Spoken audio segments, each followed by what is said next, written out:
Ouça agora uma palavra de fé e ousadia para o seu coração, com o reverendo Roberto Barnabé. Glória a Deus! Aleluia! Aleluia!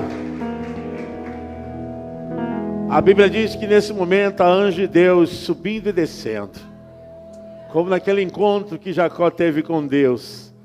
Eu sinto essa unção tão preciosa aqui. E com certeza muita coisa está subindo, mas também muita glória está descendo. Louvado seja o nome do Deus eterno. Hoje é uma noite muito especial porque também estaremos ceando na presença do Deus eterno. Noite de Santa Ceia. E nós queremos meditar na palavra do Deus eterno em Marcos capítulo 10. Vamos colocar aqui no televisor.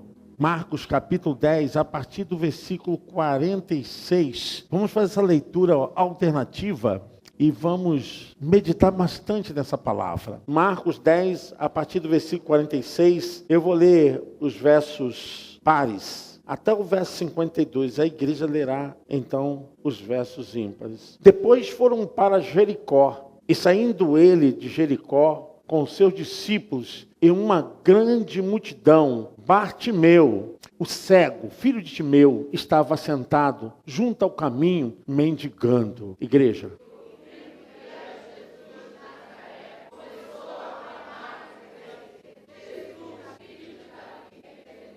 E muitos o repreendiam para que se calasse, mas ele clamava cada vez mais: Filho de Davi, tem misericórdia de mim.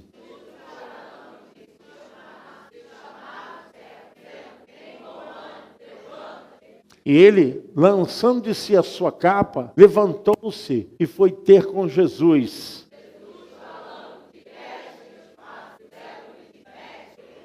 E Jesus lhe disse: vai, a tua fé te salvou. E logo viu e seguiu a Jesus pelo caminho. Amém.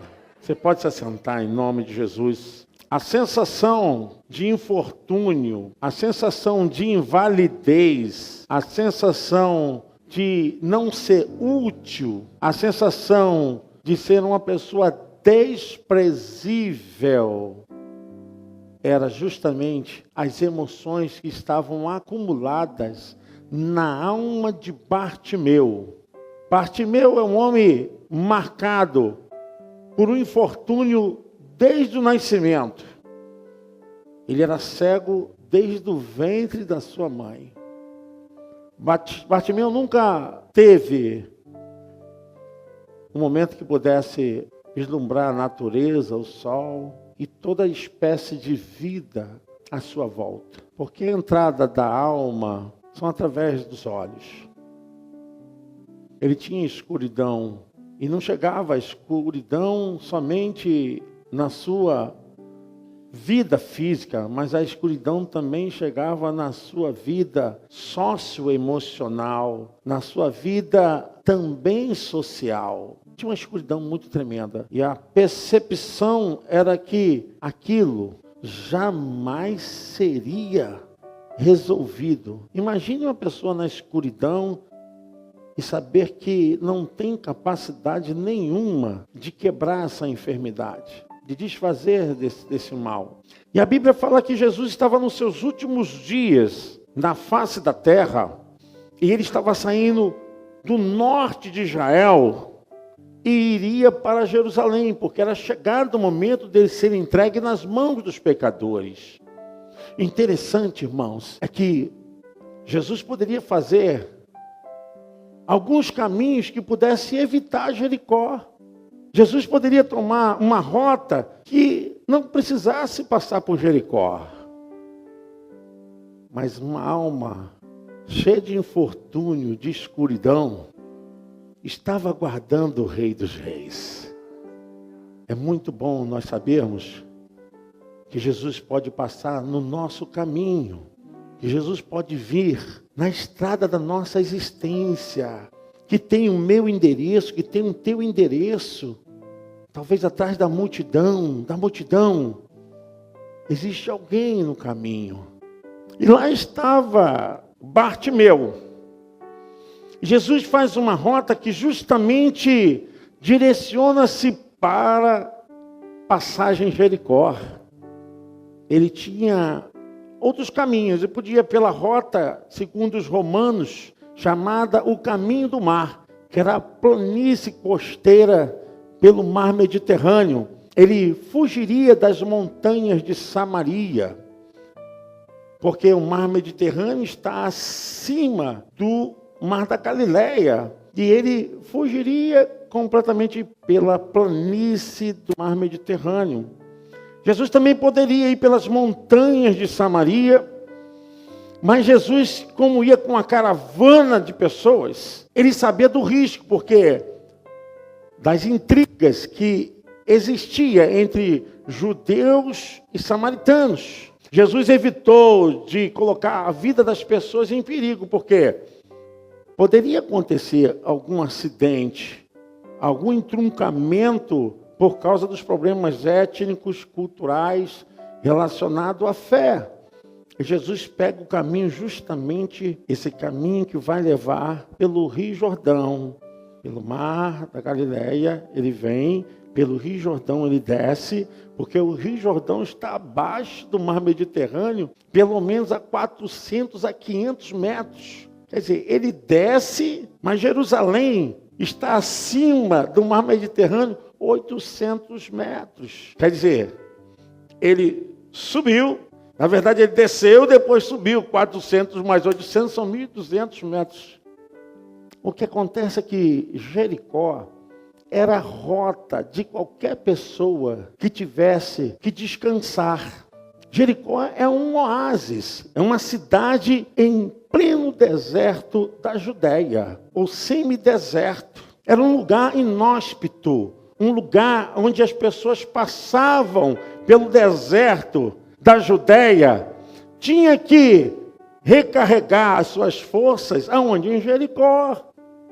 Jericó era o lugar onde as pessoas tinham que encher o armazenamento de água, porque era considerada a cidade das palmeiras, fontes de água abundante em Jericó. Jericó foi considerada uma cidade de veraneio. Tinha várias discrepâncias em Jericó, porque também era uma cidade que tinham casas de veraneio de pessoas ricas. O próprio Herodes tinha uma casa ali onde ele passava o período de inverno, porque Jericó tinha um clima mais agradável. Os ricos tinham casas nesse lugar. Mas como também haviam ricos, haviam pessoas pobres, miseráveis, pessoas como Bartimeu, cego, totalmente dominado pelas trevas. E como era um período de festa em Jerusalém, o que pensou Bartimeu? Vai ser o momento que eu vou precisar me esforçar para esmolar. Por quê? Como estão subindo as pessoas da Síria, de Damasco, as pessoas que vinham do norte de Israel para a festa da Páscoa. Jericó era um lugar excelente para pedir-se esmola. Bartimeu se colocou no caminho, porque no caminho, justamente, onde passavam as caravanas, ele procurou com estratégia um lugar devidamente que pudesse alcançar o maior número de gente. E justamente Jesus, ele precisou passar em Jericó. Ele então chegou em Jericó, foi obrigado a parar. Porque Jericó era lugar de alojamento, fonte de água, de reabastecer, para continuar a jornada, subir as montanhas, porque Jerusalém está sobre os montes. Chegar até Jerusalém era uma cidade conhecida pelas suas frondosas palmeiras, fonte de água. E foi lá em Jericó que o próprio Deus também mandou o povo tomar aquela terra. Se vocês se recordam, Josué, mas Jericó foi reconstruída por Herodes. Foi também em Jericó que Jesus se encontrou com aquele homem que coletava impostos, aquele homem que subiu uma árvore para conhecer o Senhor Jesus Cristo, chamado Zaqueu. Foi lá em Jericó. E agora acontece essa evidência tremenda de Bartimeu, cego, totalmente desprezado, um homem sem futuro. Apesar das muralhas de Jericó terem caído, apesar das muralhas terem sido derrubadas por Deus, mas comumente, como nós construímos muralhas que dificultam as relações, como nós seres humanos somos capazes de construir muralhas que impedem as pessoas de ter acesso, de terem aproximação. Jericó havia sido destruídas suas muralhas físicas, mas havia erguido uma muralha de discrepância social. Lá estavam erguidas algumas muralhas, como muralhas enormes sociais. E a muralha também do egoísmo, do descaso. E esse homem é prova disso, porque quando Jesus vai se aproximando dele, a fala da multidão é a fala da própria razão da consciência social da cidade. Quando Jesus vai chegando e se aproximando, e Bartimeu sabe que poderia ter uma oportunidade muito mais do que quantitativas de cifras, de dinheiro. Ele se desperta, a alma dele pula. Ele começa então a imaginar, ele pode me dar a visão. E quando a multidão vai se aproximando, ele vai gritando, e quanto mais ele gritava, a multidão dizia, cala tua boca! Essa fala é uma fala de uma postura social da cidade. Porque ele era um homem pobre, um mendigo, um miserável, um mal cheiroso. Quem vai dar atenção a esse homem? E as muralhas foram erguidas da divisão social, do egoísmo, da prepotência. E a gente vê sentindo na alma. Sabe, irmãos, existe uma coisa que a gente não pode parar. É de clamar a Deus. Nunca pare de clamar. Nunca pare de clamar. Eu vou te dar aqui algo importante. Quer ter vitória? Quer ter vitória? Diga assim, eu quero, pastor. Diga mais uma vez, eu quero, pastor. Clame ao Senhor. Eu não sei qual a área que você precisa, mas você vai ter a vitória. Porque essa escuridão, ela pode ser difícil para mim e para você. Ela pode ser difícil para as pessoas que estão à nossa volta. E posso te dizer, algumas pessoas até acham que esse teu problema não tem jeito, como pensaram de Zaqueu. Mas aquele homem acreditou que o seu clamor poderia fazer a diferença. O seu clamor ao Deus Todo-Poderoso faz a diferença, amém? Você pode aplaudir o Senhor? Faz a diferença.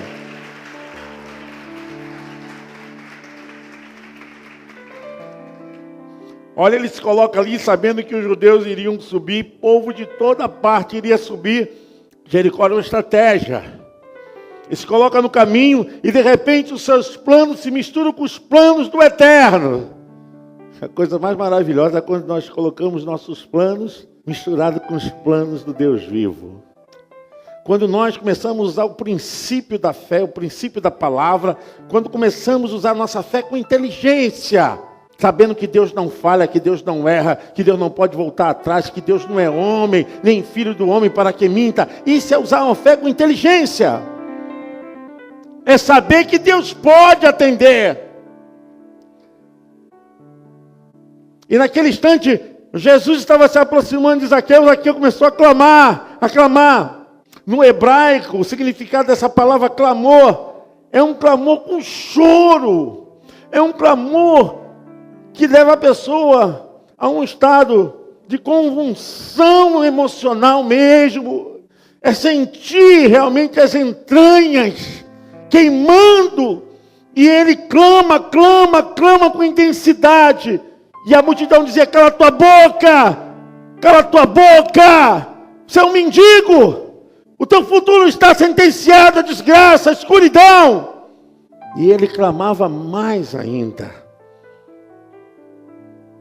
as discrepâncias, desigualdades, naquele instante, não eram maiores do que a fé que aquele homem estava sentindo naquele instante. Ele começou a crer. E a Bíblia fala muito claramente, irmão, se a gente observar, a Bíblia diz que Jesus ouviu o clamor daquele cego, mendigo, mal cheiroso. Jesus ouviu. Imagine só, uma multidão. Segundo alguns, o tropel de gente que vinha seguindo Jesus era no mínimo quase 2.000 pessoas. No meio de 2.000 pessoas, Jesus escuta alguém clamando. Jesus escuta o teu clamor. Ele escuta a tua dor. Ele entende o seu sofrimento. Ele sabe o que você está passando.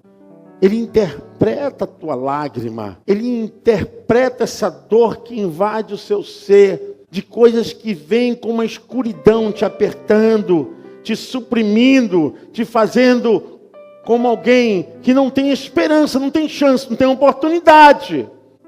Mas quanto maior for a multidão contra você, maior deve ser o seu clamor. Porque Deus está pronto para fazer infinitamente mais de tudo que pedimos ou pensamos. Às vezes os problemas são representados pela multidão. As lutas, às vezes a gente acha que não tem nem como mais viver.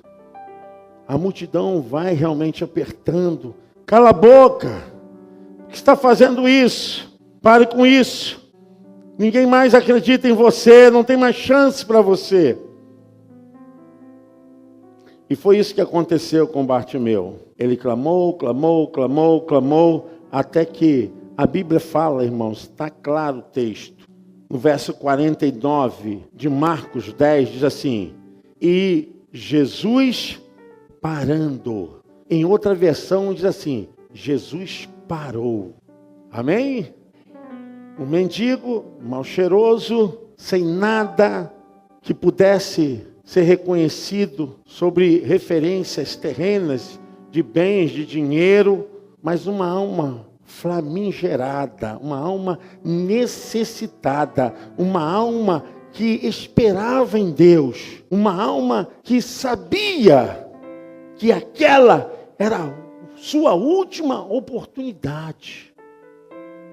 Quando a gente olha, como pode um Deus eterno, o Todo-Poderoso, o Criador dos céus e da terra, aquele que criou todas as coisas, e a Bíblia fala lá em João capítulo 1, e nada sem ele se fez, tudo que foi criado foi por meio dele, de Jesus Cristo. Toda excelência, toda glória estava em Jesus. Jesus, o Rei dos Reis, Senhor dos Senhores. Mas Ele para a sua agenda. Ele para o seu relógio. Ele para o seu tempo. Ele para a sua vida para atender um mendigo. Para atender aqueles que ninguém queria. Ele para ouvir aquele que não tinha nada para oferecer. Pelo contrário, ele estava ali porque era um miserável, carecendo das moedas e da ajuda das pessoas. Mas o texto diz, no versículo 49, e Jesus parando disse que o chamassem, e chamaram o cego, dizendo-lhe, tem bom ânimo, levanta-te, que ele te chama. O verso 50 diz, e lançando de si a sua capa, a capinha velha, surrada, fedorenta, mas era o seu maior bem, que protegia do sol, da chuva, que era o seu colchão, que era o seu cobertor. A Bíblia diz que ele tira aquilo, se lança fora, lançando de si a sua capa, levantou-se e foi ter com Jesus. Verso 51 diz, e Jesus falando disse-lhe, que queres que te faça? Jesus queria uma autoafirmação dele, saber se a fé dele foi impedida. E o cego lhe disse, mestre, que eu tenha vista. Que eu tenha vista. E Jesus lhe disse, vai, a tua fé te salvou. E logo seguiu pelo caminho. Queridos,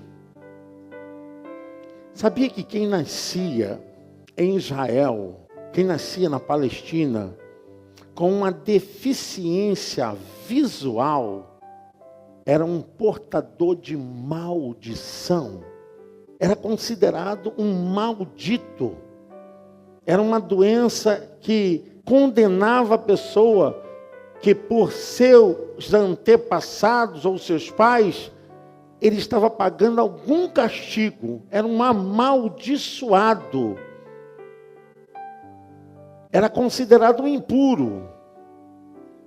E quando eu olho para Bartimeu, eu vejo a figura de cada um de nós que éramos portadores dessa maldição, nós que trazíamos a marca do pecado, nós que víamos debaixo de uma sentença da herança dos nossos primeiros pais, de Adão e de Eva. Nós não tínhamos a cegueira física, mas todos nós nascemos debaixo da maldição da cegueira espiritual. Todos nós. O mesmo que aconteceu com Bartimeu, é o mesmo que aconteceu comigo. Com Bartimeu não só abriram os seus olhos físicos, mas também abriu-se os olhos espirituais. Jesus perdoou os seus pecados. E eu fico aqui pensando, irmãos, quantos cegos tem à beira do caminho? Quantos cegos tem na porta da sua casa? Quantos cegos tem no seu condomínio, na sua avenida, na sua rua? Quantos cegos estão clamando: Jesus, filho de Davi! E nós estamos: cala a tua boca! Nós não conseguimos ainda sair da síndrome de Jericó, das discrepâncias, das desigualdades. O muro já caiu, igreja! Pastores, o muro já caiu! Nós não podemos levantar mais o muro da separação. Você não é melhor porque você tem mais condições financeiras, mas porque você agora está livre da sua cegueira espiritual. Jesus parou porque tinha muito mais para dar para aquele cego. Abrir seus olhos espirituais. E uma das coisas que a gente tem que sair daqui, pelo menos sabedores, Deus não aceitava no Velho Testamento que pessoas não acolhessem os cegos. Olha que coisa interessante. Podemos ver em Levítico capítulo 25, verso 35 ao 38. Uma das coisas que Deus não aceitava era justamente essa acepção da condição social. Levítico 25, do 35 ao 38. Para que viva contigo, não tomarás dele usura nem ganho, mas do teu Deus terás temor, para que teu irmão viva contigo. Não lhe darás teu dinheiro com usura.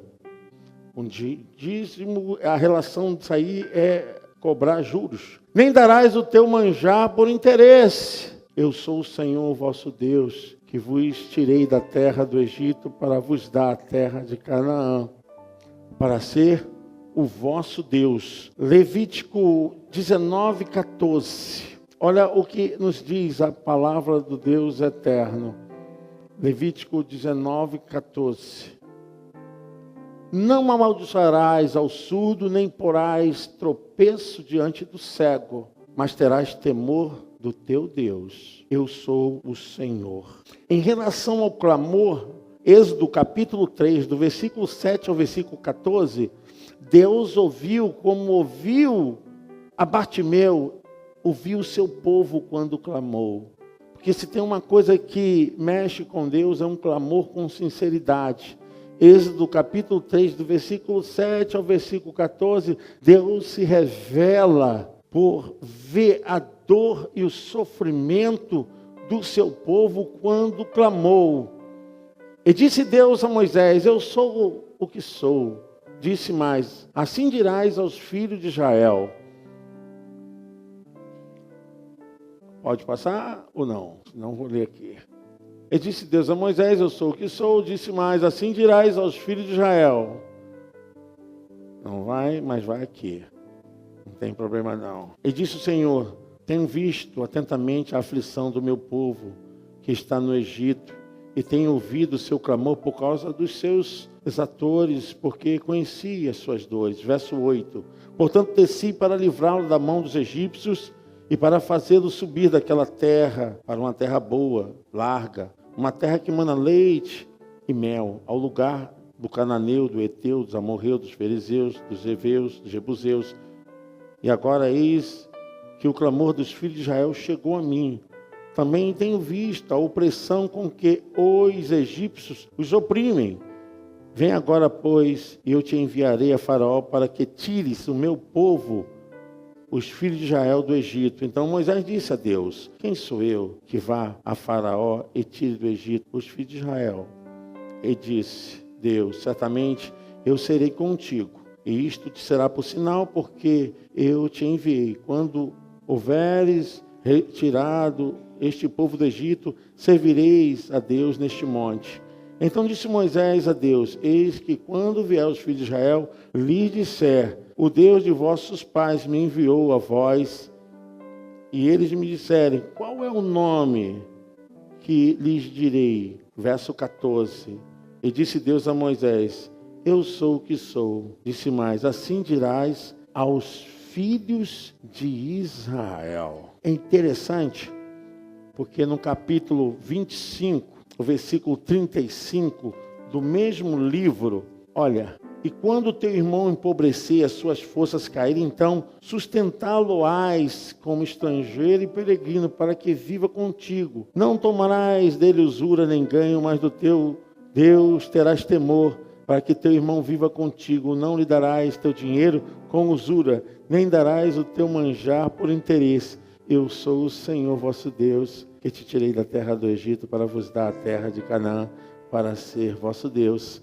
Como a cidade de Jericó estava longe desse padrão de Deus, como tratava, além desse texto tem em Deuteronômio 27, 18, 2 Samuel, capítulo 9, versículo 13, o povo do Eterno, alguns anos viveram surdos e cegos diante de Deus, mas mesmo assim Deus não deixou de atender o seu povo. Está em Isaías 42, versículos 6 e 7. Olha como Deus retrata a situação do seu povo. Mas mesmo estando surdo à sua voz e cego para a sua presença, a Bíblia diz que Deus tratou esse povo como que fosse alguém necessitado. Eu, o Senhor, te chamei em justiça e te tomarei pela mão e te guardarei e te darei por conserto do povo e para a luz dos gentios. Glória a Deus. Para abrir o que, irmãos? Amém? Está falando aqui não de cegueira física. Está chamando um povo que são os gentios. Quem são os gentios? Eu, você e todos que não são judeus. Amém? Você pode aplaudir o Senhor? Aleluia! O Senhor nos acolheu! O Senhor tirou a cegueira dos nossos olhos para tirar da prisão os presos e do cárcere os que jazem em trevas. Que coisa tremenda é esse texto. Quando Bartimeu estava ali clamando e a cidade de Jericó estava tão longe do princípio da lei do Deus eterno. Mas Jesus não se esquece daquele que está na estrada da sua casa, na estrada do seu trabalho, na estrada dos filhos, na estrada do desemprego, na estrada da doença. Jesus não se esquece daquele que está na estrada. Jericó tinha uma passagem, e a estrada que Bartimeu ficou foi justamente na saída de Jericó. É a estrada que Jesus vai passar.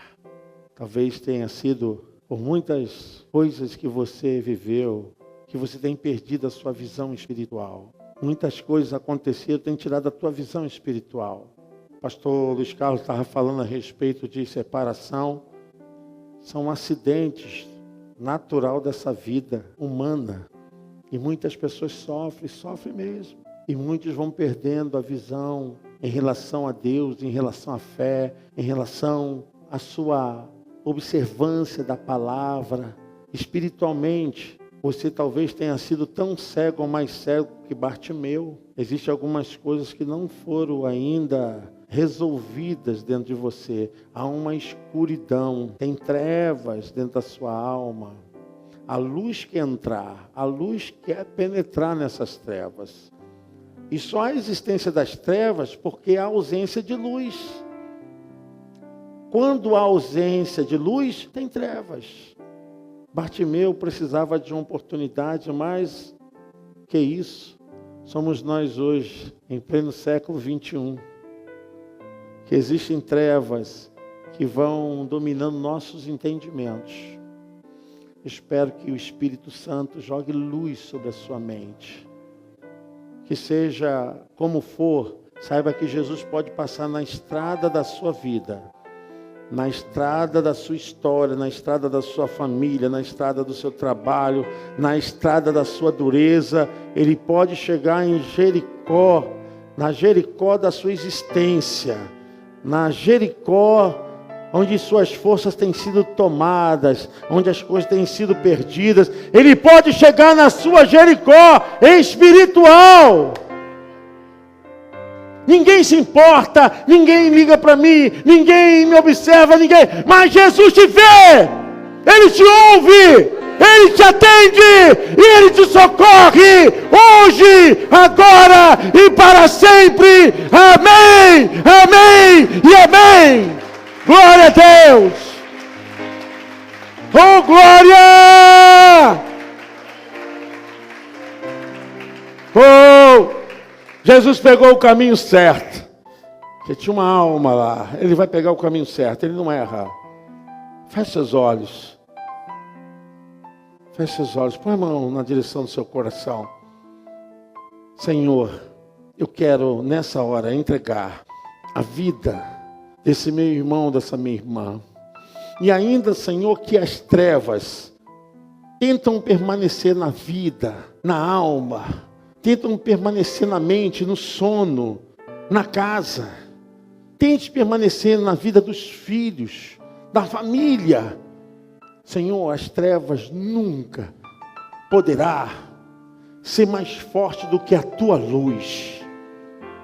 E nessa hora, Pai bendito, eu faço um ato profético, aonde há trevas, meu irmão, na sua vida. Olha, eu quebro essa maldição de trevas, essa maldição de impedimento agora na sua vida, na história da sua família agora. Abra os seus olhos e enxergue a glória do Deus eterno. Deus Todo-Poderoso.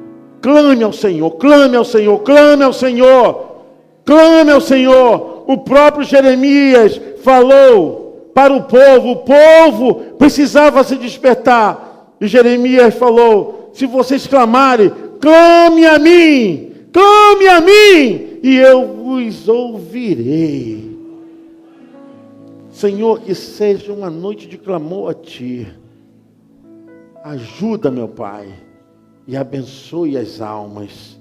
Como tu entraste na estrada de Bartimeu, entre na estrada de cada vida, de cada família essa noite. Hoje é um tempo de você voltar-se para Deus. Hoje é um tempo de você clamar ao Senhor. Um clamor de choro, um clamor de contrição, de quebrantamento, de arrependimento. Um clamor de mudança, um clamor que possa verdadeiramente abrir os seus olhos. Eu oro por você agora. Eu oro pela sua alma, pela sua história. Chega de trevas. Que o Senhor quebre agora todas as trevas da sua existência, em tudo que você fizer, acabou a maldição, não existe mais trevas. Em nome de Jesus, você pode dizer assim: eu recebo, pastor. Eu recebo, para a glória de Deus. Você pode aplaudir o Senhor. Glória a Deus. Aleluia.